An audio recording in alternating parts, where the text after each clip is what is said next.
Welcome to Get a Load of This.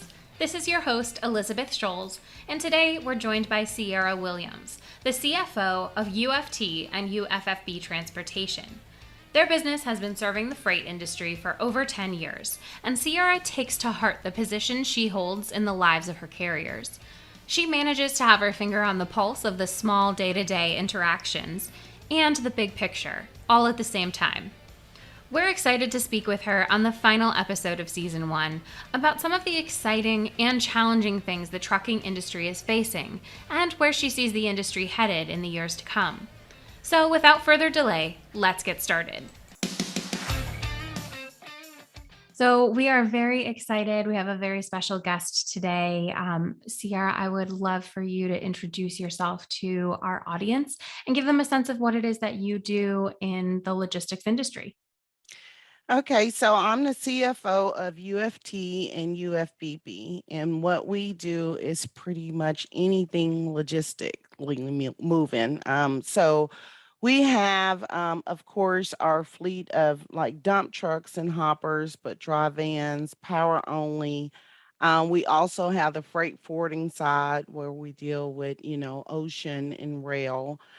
So we do a little bit of everything in the industry and have been for over the last 10 years.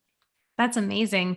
One of the things that's, so unique about your company is you span across a bunch of different types of logistics. I'm curious, knowing that Trux in and of itself is kind of focused on that short haul side of things.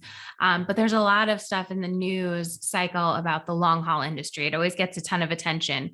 I'm interested to see what you think some of the biggest differences are between short haul logistics and the logistics that goes into the long haul trucking side of things. Well, I would say that both are equally important because I see the big picture. I see from where it comes from overseas to the port to the warehouse to from the warehouse to either the manufacturer or the company that ordered it, and then from there to stores or homes. So I can't say one is less important than the others because if you take out one ingredient, you burn the cake, right? So I would say that they're both equally important in order to get things moving and where it needs to go. Yeah, that makes complete sense to me.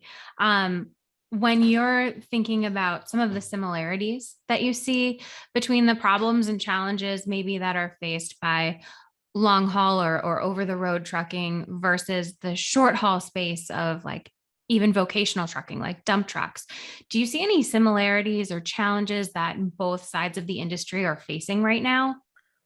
I think that right now we're kind of in an unrealistic approach in reference to pricing. I will say by trade, I'm a CPA, so I watch a lot of the numbers and watching the numbers. We just had a national disaster, so and we're still in it. So drivers tend to think that money comes so much money comes into the industry because we're desperate and we need that, so then they're asking for rates a lot of times that are unrealistic, and so that hurts the industry as a whole because if you as a supplier you're budgeted to transport your goods to from A to B, whether long haul or short haul, and you can't get it moved, without again it trickling to the bottom line, and now you're at a loss for your product. So I would say in reference to trends, it's cost and lack of education a lot of times on how cost is determined cost is determined not only, by the particular job that you have or the load that you run. And we will just use, the trucks, like the dumps and the end dumps and live bottoms, you know, okay, well, yeah, you may have per ton, but then you also are going a short distance, back and forth. So that may be the same math when you add it up to what this person is getting per hour. But to explain those things sometimes, so that it's understood that no, we're not trying to get over on them. Like this person is doing a long haul or they're sitting here for hours and you're just going, 7 miles and going back and forth and you're getting it by the ton. But at the end of the day, it's still the same price. It's just a different formula of coming up with it. And so I think we have to focus more on educating our carriers, on the processes, and in order for them to keep their business where it needs to be and they're able to make money, they cannot come in with unrealistic, demands in reference to pay. And so that's why we have this shortage now. It's not that we don't have trucks, it's not that we don't have drivers. It's kind of a lack of trust on the rates that's being presented to them. And so when you have that, it's like they would let their truck sit. Like, I'm not Yeah. running it for that, but they're not looking at the fact of, let's say, with trucks or my company, where we offer them consistency, where you're not on a load board every day trying to figure out work. You know where you're working every day, what you're doing every day. And so you can maintain and manage a business. And so again, it's just education on how those formulas work and what it means to them as an individual by coming in with unrealistic expectation when it comes to pay of running the freight. It's a great point. When you're having these conversations and you're starting to, bring that topic to the forefront and you're talking with people, do you find a particular message is kind of working? One of the things that I find interesting, especially in the dump truck world, right? Some people are going to post jobs with a per ton rate. Some are going to do it by the hour, and it kind of depends on the job. And you sort of figure out what's going to be best for the hauler, what's going to be best for, the customer, and you kind of figure that out on a per job basis. But at the end of the day, the goal for most of these haulers, I would assume, is keeping their trucks active, busy on the road, and earning good money. If you're able to get a full day of hauling in, is there a different narrative that makes sense where, maybe it's you're not looking specifically at that per ton rate or the per hour rate? You're thinking about, hey, how much money are you going to walk away with at the end of the day if you sign on for this job versus, leaving your truck in the yard and not going out at all? Right. I because I again 10 years and I have carriers, I think I'm kind of in a sense their mama, but What I a have position to be in. That's to. like, Well, we have, in our database over 7,000 carriers, and I have a call once a week, and they can choose to join or not. But one thing that I always tell them is, um, if your truck is sitting there and it is not running, you have nothing. Nothing from nothing. It's always nothing. So, don't look at it to say, well, if I go on a low board right now and I see, let's say, $15 per ton, and yeah, but you're only going one time, right, in one day. So that $15 is not realistic, in reference to your daily pay. Now, if I could give you, let's say, $10 a ton, and I can give you 7 trips and I can book you out for 3 weeks, yep. then what sense do it make for you to argue or even bring up the difference of a one off? You know, that one off looks good from the outside, but it is not realistic when you have bills to pay. You still have to cover your truck insurance every, month. You still have to cover your fuel costs Yep. every month. So, those conversations, again, I throw myself out of the CEO mode in the CPA mode and be like, okay, now what are you doing? The Yeah. numbers just do not make sense. And then once you can kind of educate on those particular things, then it's like, okay, I get it. And then I think the trust comes back in to say that, okay, you have to trust me to make this decision for you so that you can make sure that your business stay afloat. Because if you do it this way, you're not going to survive.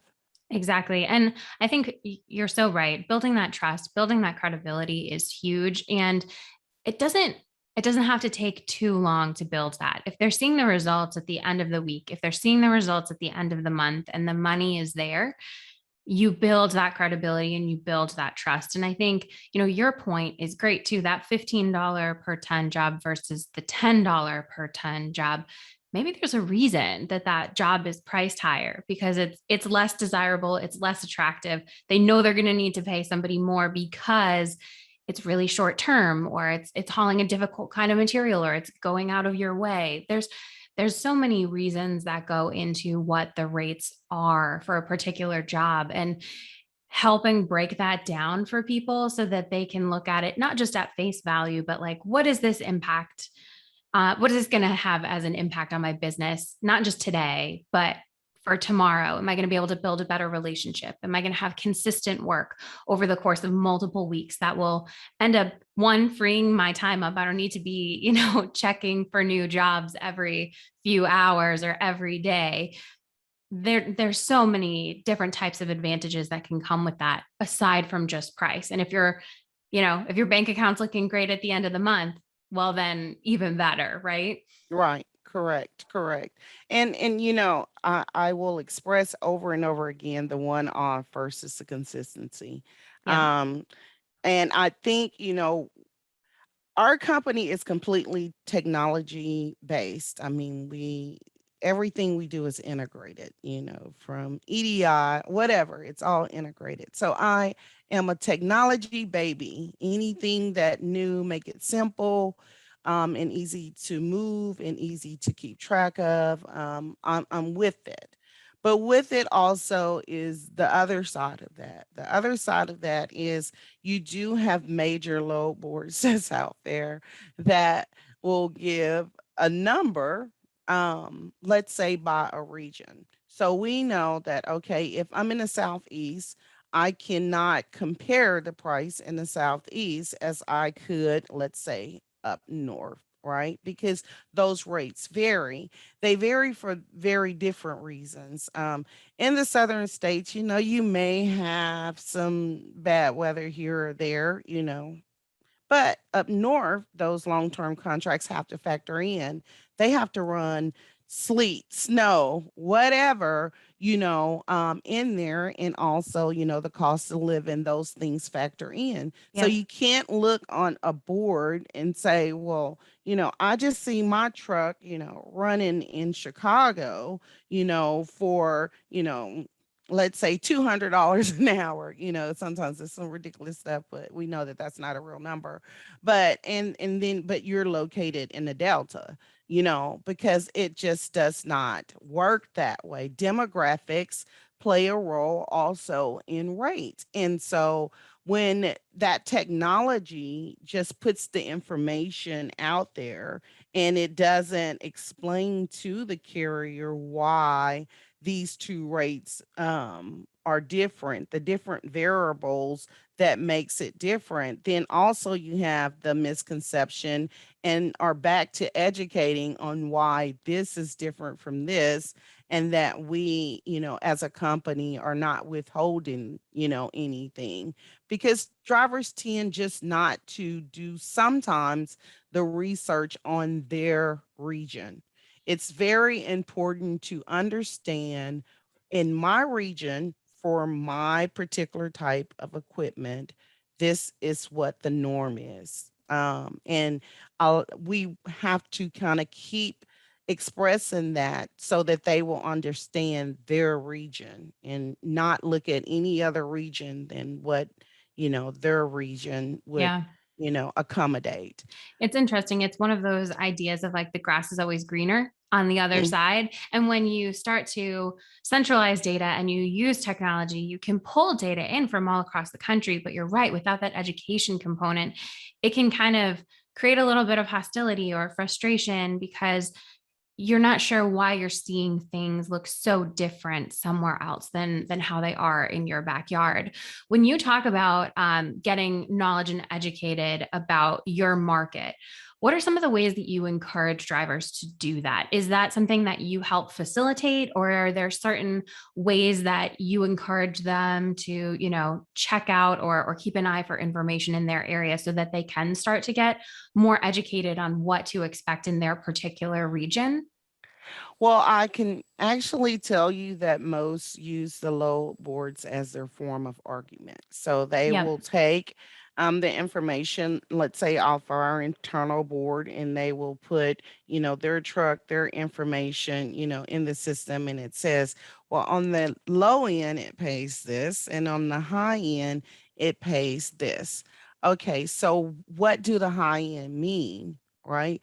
The high end means that at any particular time, it was let's say 20% of trucks in that area, right? So that means the demand is going to be real high because there's not any trucks in that area.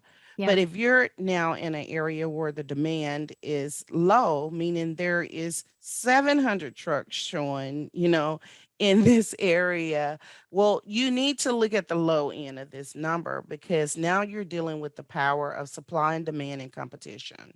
Yep. Okay, um, so sometimes again, that is that carrier relationship where they just trust what you say, and it's like, look, I'm trying to keep a long-term relationship with you. So it benefits me none by telling you non-truths. I Yep.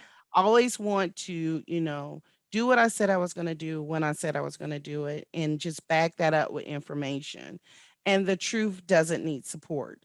So if I tell you the truth, you can go out here and you can look at that. And then 9 times out of 10, the phone rings back and be like, okay, I'm in, you Well, know. and I think it's interesting too because even at different times of the year, right? That supply and demand balance is going to be different. There's going to be times of the year in certain geographic regions where things are really heating up and those rates are going to go up in accordance with that. And then at other points in time, there's just not that demand for the trucking. And like you said, there could be 700 trucks in the region and people aren't needing to put out higher rates to attract people. But, when you see that good rate and demand is high and you're ready for it, you can jump on those opportunities, but it may not be an all year thing. It may be a Correct. few weeks out of the year. You get that, you capitalize on it while you can. And then, you have to trust the people that are telling you, no, that's not the case anymore. Like the rates are shifting and here's why. Yeah. And I always equate that to peak, right? So if we look at peak season, um, and you're going around the holiday times and a lot of things is moving and so forth, I always tell a carrier, well, yeah, you can get this per mile, per ton, per hour right now. And I'm gonna tell you around January the 6th, it's gonna go right back, down. So if you want to run real hard in those peak seasons and knowing your type of equipment that you run, you should know your peak seasons. Get it. That's your reserve, for your company going forward. CPA talking, to when it goes down and then you're at that average rate, now you have a reserve. And in the end, it kind of comes out in the wash Yep. for your bottom line, but just don't come in it with one particular mindset that just because I ran it for this time, the next time it's going to look the same. That's just unrealistic. And when it comes down to the way the freight world works. No, that's a really great point. I think one of the other interesting things that I've seen a shift in just the general narrative, mainstream media even is picking up on this. But the way that COVID in the last year and a half has impacted supply chain and logistics is huge. And I don't think that the general population fully understands what that means. But I think for so long, we've had this idea, especially, on the longer haul, the over the road kind of side of things of like last minute delivery and having things there just when you need them, just in time delivery. And I think there's some things that have happened more recently that are maybe starting to call that into question. And the challenges are not quite the same in the dump truck world. But do you see any shifts in the way that dump trucks and vocational trucks are having to kind of deal with what's gone on in the past year that are maybe different from how they've had to, look at the way that they're thinking about rates or work in general, from 2 years ago to now? How is that different? Well, I think it's different because again, it's the last minute. I need it right now, and I just was able to make $100 an hour, right? And so it's not, again, looking at the long haul. It's most of the time it is just the one offs. But once they get it, then it's like, okay, well, the rates just went up across the board. So, no, I'm not accepting, this rate that I used to take going forward. But what happens is with me, I always use this thing with my carriers, and I'll tell them, okay, now you're leased on to us, you can run it, you cannot run it. But if I put you in my system as this is what you're going to take and I can't get you, I'm not calling. Like, I'm not calling to negotiate this. So you need to tell me the rate that you can run your truck for. One question that everyone in our organization is trained to ask: what do you need to run? Not what do you want to run? What do you need to run? And just trust us enough to know that if we can get you more than that, we're going to get you more than that. But if you tell me absolutely that you need $100 or $125 to run, don't call me and ask me why you're not using my truck on this project. You Yep. know, you made the decision on why your truck was not going to be used on this project. So um just saying those things up front a lot of times get them to backtrack the thing that they want, because I mean, I would love $1 million an hour, but and Wouldn't we all? wouldn't we all, but what do I need to sustain my business, not be at a loss and have a profit? Let's talk about that number. Yeah. And Do you any feel do you feel Yeah, like go the ahead. people that you're talking with and providing that message to know what that number is? Or do you think that many of them are throwing out those, higher rates because that's what they want? They know they'd be in the clear if they got that, but maybe don't know how to calculate what that bare minimum rate that they could accept and still be profitable would be. I think it's a combination of both, and I think it's a combination of bad information and bad groups. Yeah. um, we have a lot of social presence on Facebook, Twitter, Instagram. And so as a company, we join these trucking groups. And, sometimes I go in and I read, some of the information. So that information is not fact checked. So, Yeah.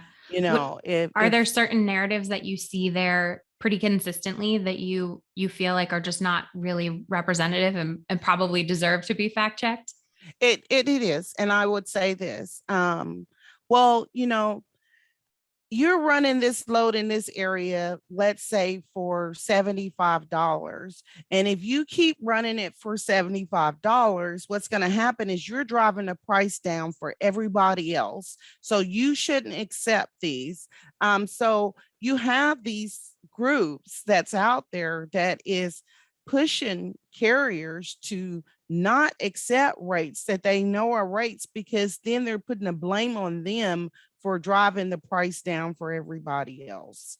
And so those are, false narratives that, do need to be corrected, because again, it's about demographics. It's about the type of truck that you have. It is whether or not, you're by the ton or by the hour. These factors come in, and then, what can you say? I mean, I can say as a company, I don't jump in and say that, but I do like to say, that those things are just false.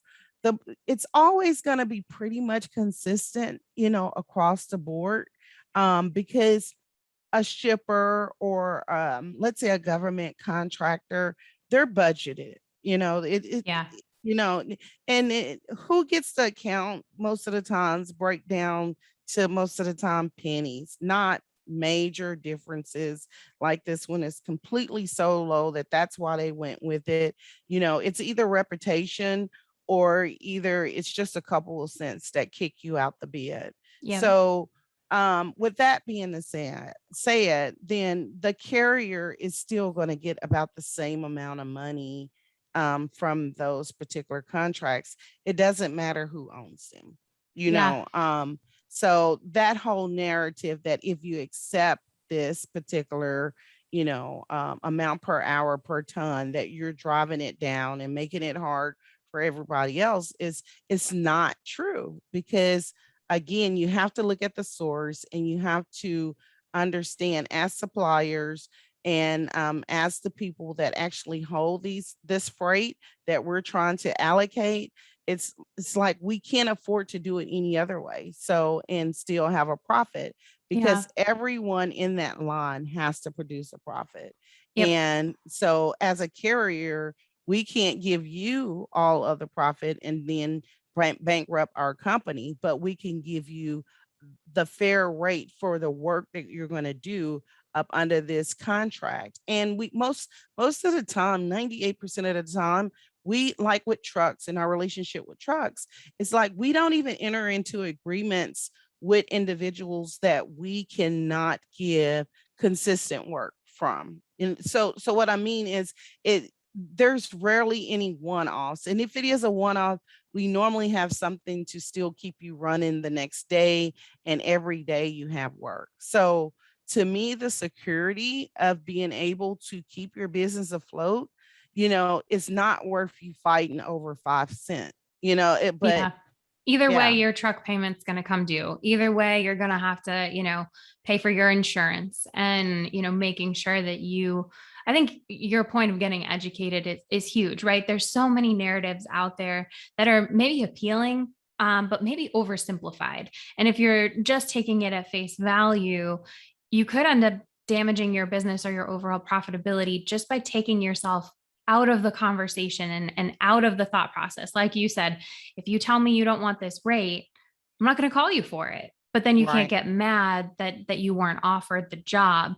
So I think so much of that education is just so key. And there's tons of those education sources out there on social media, but just like taking that second to kind of gut check that and look at it a level deeper and see, like, is that really the best advice for my business? Is this something that works for me, or do I need to actually crunch my own numbers and figure out what will help me be profitable at the end of the day? Yeah, and you can look at the stewardship, beyond the business to the family. It's like, you know, am I going to be able to take care of my family with this number? And 9 times out of 10, the answer is yes. So I can't allow someone else to influence my decision, on what I need to take care of what I have stewardship over. So um again, that to me goes back to carrier relation, Yeah. and them trusting you enough that you're going to give them, good information.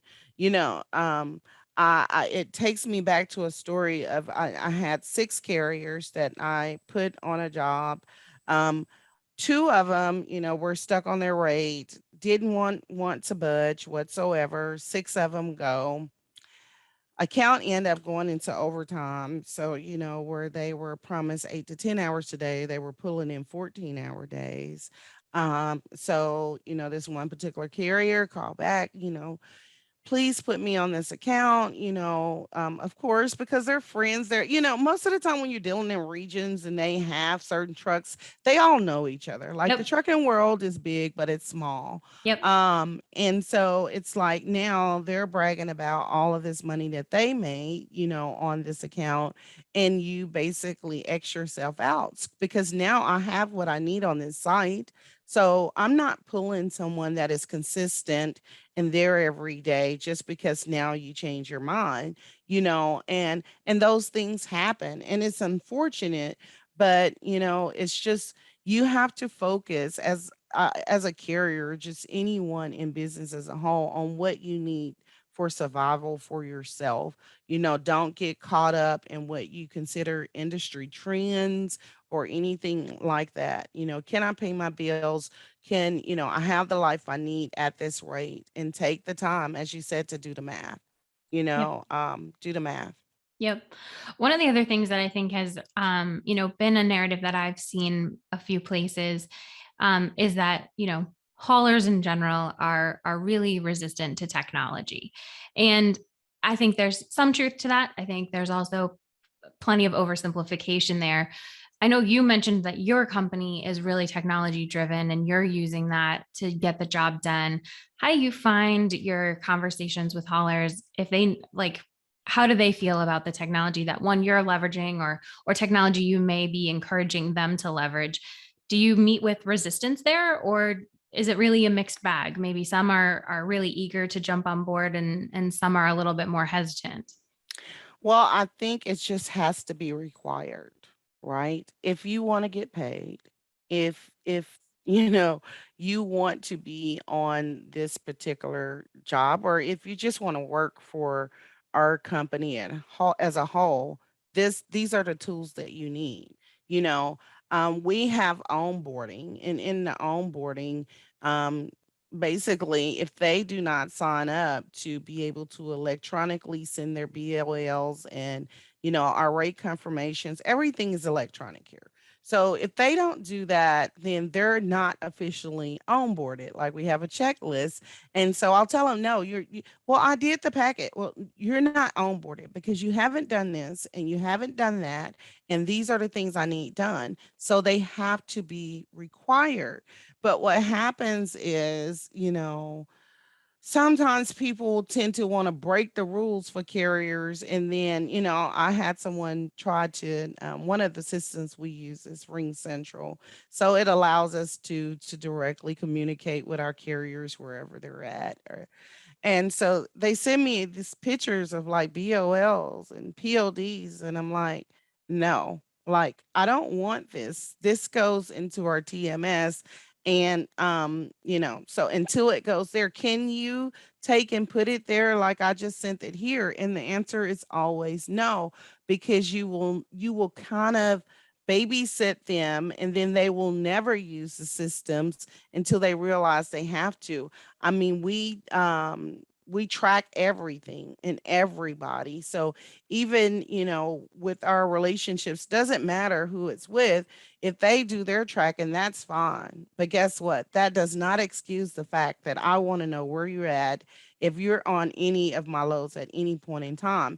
And that is web based. So, it pings them, no app needed. I can send it to their phone and know where they're at. So those things matter to me because I think what a lot of carriers don't understand is what is entrusted in our stewardship, meaning that once we own this freight, even though you're the one that is hauling this freight, it's ours. So I need to have the assurance of knowing that my supplier or my partners that I work with, if they call and say, where's this carrier? What is going on? I don't have time to call you and check with you, try to hunt you down. You're in a dead zone right now. I need you to use the tools that's in front of you at all point in time. And you just have to stick to your guns and just Yeah. make it be required. Like Once if you you run get for us, yeah. once you get people onboarded though, and they're bought in, they want to be part of your company, they've gone through that onboarding process. How long are they staying with you? I mean, it wouldn't be a huge turnover and still have you be this successful 10 years later. I'm assuming that most of the people, most of the carriers that are running for you are sticking with you. So once they get through that initial phase of, oh man, this is required, I have to do this, then it just becomes second nature. Second nature, that's it. And Yep. they don't go anywhere. And you're right, they I have myself, because when I originally started the company, I did a lot of everything myself. I mean, in my particular group, I mean, I have 213 carriers that I can't give away. That I mean, I was like, here, don't you want to just work with them? And it's like, they will not leave. So as much as I've grown, I still, but I tend to put them more on dedicated stuff that I don't have to worry about, but they won't go anywhere. But carrier relationship, I keep using that word because that matters. I can have a carrier that is 300 miles away and say, hey, I need you to go here because I, need trucks here and just stay the week, get a hotel room. If we got to set up corporate rates, whatever, and they go and be away from their family for a week, if that's what I need them to do because they trust me. Like, okay, I know this is not as close as you want it to be, but other stuff is coming. Just do this for me. And of course, I pay them, but also Yep. they trust me. And it's like, it just let me get you in the door right here. And as this other stuff open, then I'll move you, a little closer or whatever. But that is all carrier relationship. And that word of mouth get you so much further than anything else. If you don't have strong carrier relationship, a lot of times you tend not to grow as quick Yep. because if you have that in a strong way with your carriers, then they tell other carriers and they want that same relationship. And then they tell other carriers and they want that same relationship. Sometimes, because they do talk so much, they'll say, well, okay, I know you have this job over here and I want over here, but it's full over there. Now, this is what I have, so, but, it's fun and it's exciting and it's challenging, but it's a family, Yeah. too. You would say, well, how can you have over 6,000 carriers and say it's a family? Because it is a family. I don't feel that anybody feel that I'm unreachable. Like, and I've put tools in place, like I said, technology, baby, that, you can send me a text message. And if something is going on that's not right, I can jump in at any point in time. And I think that matters too. I think it matters to carriers, whether with trust with rates or anything, if they feel like, you're accessible and you're looking out for them, you know. Exactly. Yeah, Yep. You have their best interest at heart. And it yeah, takes a little bit of time to kind of build up that reputation. But once you do, they're going to be much more willing to jump at things for you because they know you're going to take care of them. correct. Um, when you think about, your relationship with carriers now versus how it was when you first started out the company, I'm sure there's things that have kind of stayed the same because they're foundational, and of course, it's that human to human side of things. But as you think about like the next 10 years in the industry, what are the things that you think are coming down the pipeline? What are the ways in which you think your relationships with carriers maybe will stay the same and maybe will grow or change over that course of time? Well, I'm pretty sure, again, technology changes. So I know the technology of it, definitely would change. But I always look for ways to incorporate my long termers that may be ready to come off the road or equipment into something. Give you examples. So, um, I had someone that had ran for me a long time, end up having an injury. He couldn't be in the truck anymore, so he started, getting a driver for his truck. And then I needed a site manager, and I'm like, well, it's right by you. You can do this, and I can pay you, a salary to be the site manager because we had so many trucks coming in and, da da da. So I tend to always try to figure out like what's the next step for you because carriers start out in the truck, but just like with anything else, the body starts to break down or, they just get tired of being on the road. And then I kind of turn into this consultant side, like, okay, just because you can't drive your truck doesn't mean that somebody else can't drive your truck. So see, I have people, that apply all the time. I was like, let's see if we can find a driver, for your truck. And, I'll see what comes up. And if they're good people and you learn the ones that know the industry like the back of their hands, it's like I always try to find a place, even if it's with one of my accounts, that, I work with, I'm like, hey, I got this guy, and I think he would be really good for that. So if it's nothing but just bridging a gap, while now their truck is making money and they're doing something where they don't have to be in a truck. But again, that still is relationships, right? Yeah. That you set forth. So I think, we're going into a whole new trend of drivers, young drivers, right now. I can tell you I have more new CDL drivers signing up every day than, older ones. So they're young and they're with Yeah. the technology and they hate paper. And so that, It's a real I'm advantage for them. Yes, and it's an advantage for us because now we're not having to teach those things. But as we go through the transition, of the ones that's trying to get out the truck, I think that we need to, if they're not willing to go home, we still need to find ways to utilize them in different ways. If it's just safety checks or whatever, I just try to always keep them, some kind of way. It's like I only need you a couple days a week. You can go over here and check these trucks and, or whatever. But again, it turns into just that family and those lifetime commitments. Yeah, and it's meeting people where they're at. So Yeah. it's meeting those new young CDL drivers with the technology that they're used to in every other aspect of their life, and now they get to have it in their work life too. And it feels like a seamless transition.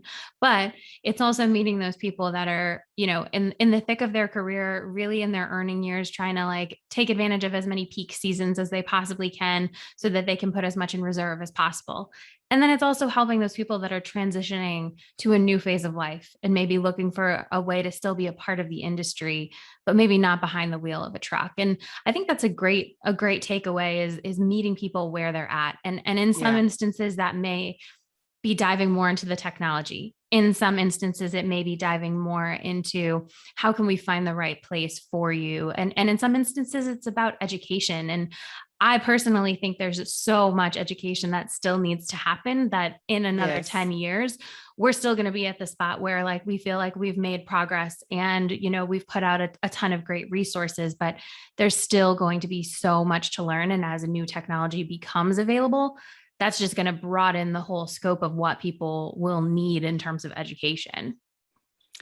I think of one thing when you just said that, and that's like, let's say the beginning of one of our account agents. They come in and we start them off, very very slow, very generic information, and they think, oh, I got it, you know.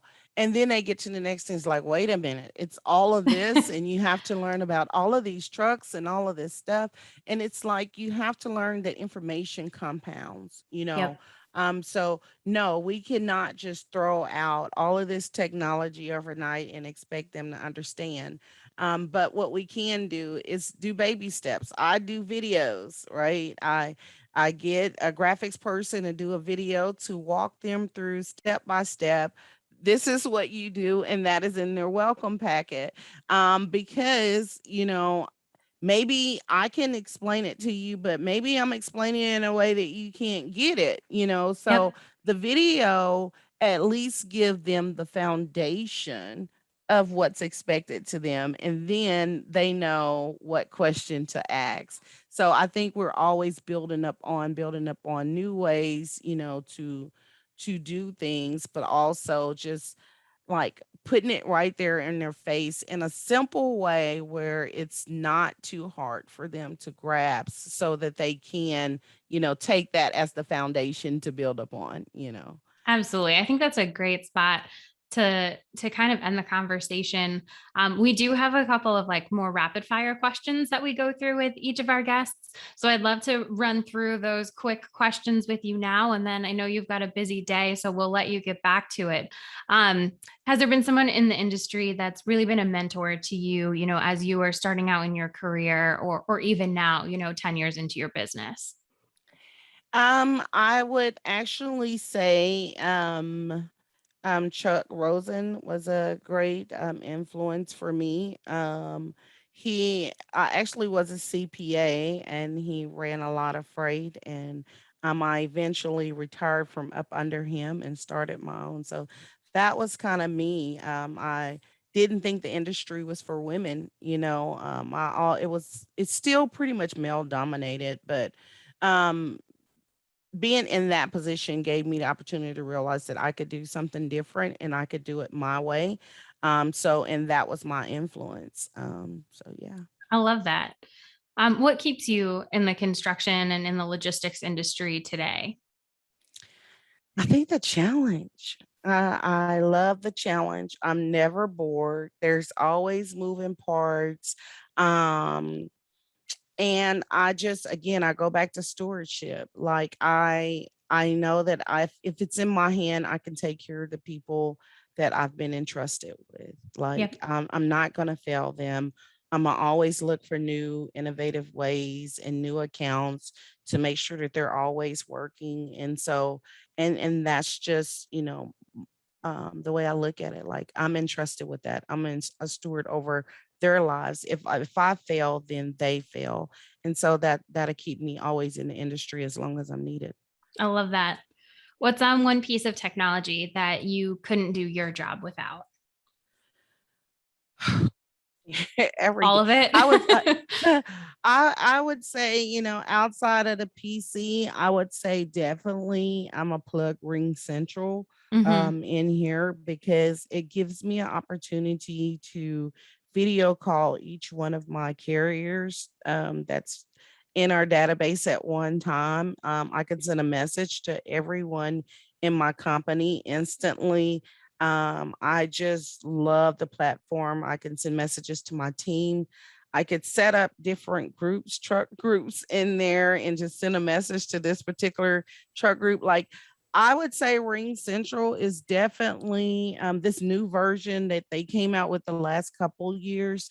The web-based version has been a godsend, but I was with them with the desktop version. So I've kind of grown with them, but that technology, just to be able to not have to do any dispatch calls and to send and drop links and people to communicate directly with you. I don't know what I would do without Ring Central Love in it. my business. And if there was one part of your job that you could automate, what would that be? Myself times 10. I love it. Oh, you gotta love it. I feel like that is like the most honest answer that I've gotten so far. Awesome. Well, it's been wonderful having you on the show today. We're really appreciative for your industry knowledge, your thoughts about where things are going, and bringing it all back to that education and stewardship. I think is such a great mentality and has served you well so far, but will definitely continue to serve you well going forward. All right. Thank you so much for your time and the opportunity. Absolutely. Great connecting with you. We're so happy Seairra was able to take the time to talk with us today. We touched on some big and really important themes in today's episode. Based on the conversations Seairra is having with her carriers, there's clearly an increasing focus on growing and bettering yourself and your company on the part of haulers. Haulers are advocating for themselves and oftentimes turning to social media for support and knowledge. However, there's so much that goes into running a successful company that just can't be conveyed in 140 characters or less. What's really needed is additional education. We need to help empower haulers to grow their business and increase profits while keeping expectations realistic. Getting a higher and higher rate isn't the only way to grow a successful business. Building relationships with people you trust in the industry, learning more about your market, or leveraging new technology can be critical to getting ahead. Seairra clearly makes it a priority to educate and set guidelines and boundaries within her company. As we sign off for Season 1, we'll leave you with this question. What are the ways you can start to incorporate education and empowerment into your business practices? We appreciate you coming along on this journey with us, and if you like what you heard today or throughout the season, please be sure to leave us a review and stay tuned for more in the coming weeks and months. This is Elizabeth, signing off on Season 1 of Get a Load of This.